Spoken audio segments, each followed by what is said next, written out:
अस्सलामुअलैकुम एवरीवन। उम्मीद है आप सब लोग खैरियत से होंगे। तो जी हाँ, आज है 11 तारीख मतलब रजब बट की मेहंदी।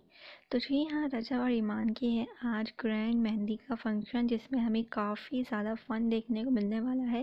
और ये ईमान और रजब की पहली लुक हो चुकी है सोशल मीडिया पर वायरल, और हर कोई इमराज को देखकर काफ़ी ज़्यादा हैप्पी भी है।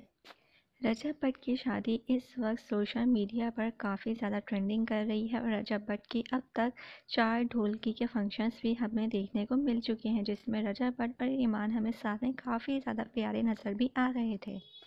रजब भट्ट की शादी के तमाम फंक्शंस आगे भी हमें ट्रेंडिंग पर देखने को मिलने वाले हैं, क्योंकि रजब भट्ट की फ़ैन फॉलोइंग लाखों में पहुंच चुकी है।